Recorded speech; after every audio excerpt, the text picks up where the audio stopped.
یہ ہے اسلام؟ جو قاضی کہے کہ یہ شہادت قابل اعتبار نہیں تو اسے قاضی کا فیصلہ آپ کو منظور نہیں، کیونکہ فیصلہ آپ کی مرضی کا نہیں ہے۔ اس دوران جسٹس قاضی فائز عیسیٰ نے استفسار کیا کہ بتائیں کہ فیصلے میں کیا غلطی ہے۔ ساتھ ہی چیف جسٹس نے ریمارکس دیے کہ ہم کیس کی دوبارہ سماعت نہیں کر رہے، ان کی تسلی کے لیے سن رہے ہیں جنہوں نے بغیر پڑھے فتوے جاری کیے ہیں۔ چیف جسٹس نے قاری اسلام کے وکیل سے مکالمہ کیا کہ آپ فیصلے میں ایک بھی غلطی نہیں بتا سکتے، آپ کو فیصلے میں عام باتوں پر اعتراض ہے، فیصلے پر نہیں ہے۔ یہ بتائیے جھوٹے گواہان کے خلاف کیا کرنا چاہیے۔ سماعت کے دوران چیف جسٹس نے ریمارکس دیے کہ قانون کے مطابق سمری ٹرائل کے ذریعے عمر قید کی سزا سنائی جا سکتی ہے۔ ایسے کیس میں جھوٹی گواہی دی جس میں سزائے موت ہو سکتی ہے، جبکہ سزائے موت ہوئی بھی ہے۔ دوران سماعت چیف جسٹس آصف سعید کھوسہ نے ریمارکس دیے کہ درخواست گزار فیصلے میں کوئی ایک بھی غلطی ثابت کرنے میں ناکام رہے۔ اس کے بعد عدالت نے ریمارکس دیے کہ میرٹ پر نہ ہونے کی وجہ سے اس اپیل کو خارج کر دیا جاتا ہے۔ واضح ہے کہ 24 جنوری 2019 کو سپریم کورٹ نے توہین مذہب کیس میں آسیہ بی بی کی بریت کے خلاف دائر نظر ثانی اپیل سماعت کے لیے مقرر کی تھی۔ اس سے پہلے سپریم کورٹ نے 31 اکتوبر 2018 کو فیصلہ سناتے ہوئے لاہور ہائی کورٹ کے فیصلے کو منسوخ کر دیا تھا اور آسیہ بی بی کو بری کر دیا تھا، جن پر 2009 میں مسلمان خاتون کے ساتھ جھگڑے میں توہین مذہب کا الزام عائد کیا گیا تھا۔ اس وقت کے چیف جسٹس مرزا ساکب نثار نے فیصلے میں لکھا تھا کہ پیغمبر اسلام صلی اللہ علیہ وسلم کی توہین کی کسی کو اجازت نہیں ہے، لیکن جب تک کوئی گنہگار ثابت نہ ہو سکے تو بلا امتیاز معصوم اور بے گناہ تصور کیا جائے گا۔ سپریم کورٹ کے فیصلے میں آسیہ بی بی کو 9 سال بعد ملتان جیل سے رہا کرنے کا حکم بھی دیا گیا تھا۔ عدالت کی جانب سے 57 صفحات پر مشتمل تحریری فیصلہ جاری کیا گیا جو چیف جسٹس مرزا ساکب نثار نے تحریر کیا، جبکہ جسٹس آصف سعید کھوسہ نے الگ اضافی نوٹ تحریر کیا تھا۔ عدالت کی جانب سے دیے گئے تحریری فیصلے کا آغاز کلمہ شہادت سے کیا گیا تھا، جبکہ اس میں قرآنی آیات اور احادیث کا ترجمہ بھی تحریر کیا گیا تھا۔ سپریم کورٹ کی جانب سے توہین مذہب کیس کا سامنا کرنے والی آسیہ بی بی کی رہائی کے حکم کے بعد کراچی سمیت ملک کے دیگر حصوں میں مذہبی جماعتوں نے احتجاج شروع کر دیا تھا اور پورے پاکستان میں احتجاج جو ہے وہ ریکارڈ کروایا گیا تھا۔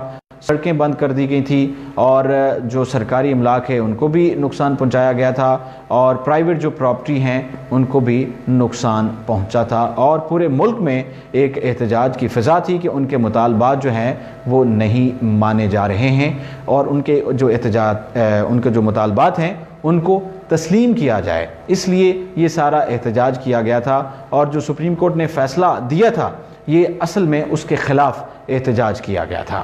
آج بلاول بھٹو صاحب نے بھی بیان دیا ہے، انہوں نے کہا ہے یہ جو 18ویں آئینی ترمیم ہے اس پر آنچ نہیں آنے دیں گے۔ پاکستان پیپلز پارٹی کے چیئرمین بلاول بھٹو زرداری کا کہنا ہے کہ 18ویں آئینی ترمیم پر ایک آنچ نہیں آنے دوں گا، اس کے لیے میں لانگ مارچ کرنے کے لیے تیار ہوں۔ میڈیا سے بات کی انہوں نے کہا کہ ایسا کون سا ملک ہے جہاں ایک سال میں 3 بجٹ پیش کیے جاتے ہیں۔ انہوں نے کہا کہ آخری بجٹ میں عمران خان کی بہن کے لیے تو ریلیف ہے لیکن غریب مزدور کے لیے کوئی نہیں ہے۔ یہ لوگ ہر بجٹ میں ظلم کے سوا کچھ نہیں کرتے۔ ان کا کہنا تھا کہ پارلیمنٹ ہی وہ فورم ہے جہاں عوام کے مسائل حل ہو سکتے ہیں۔ جس طرح سے خان صاحب پارلیمنٹ چلا رہے ہیں اس سے ملک کو نقصان پہنچ رہا ہے۔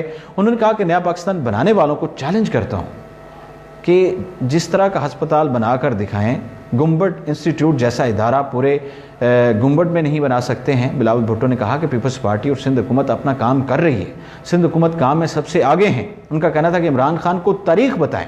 ذوالفقار علی بھٹو نے جمہوریت کے لیے جدوجہد کی، انہوں نے جیل کاٹی۔ چیئرمین پی پی نے کہا کہ ملک کو بہت سے چیلنجز کا سامنا ہے، ہمارے صوبے اور ملک کو بہت سی مشکلات کا سامنا ہے۔ یہ تھا آج کا بیان بلاول بھٹو زرداری صاحب کا۔ ناظرین، یہ تھا آج کا پروگرام اور اس کے ساتھ ہی عمر خطاب کو دیجیے اجازت اور آپ دیکھتے رہیے اردو پوائنٹ۔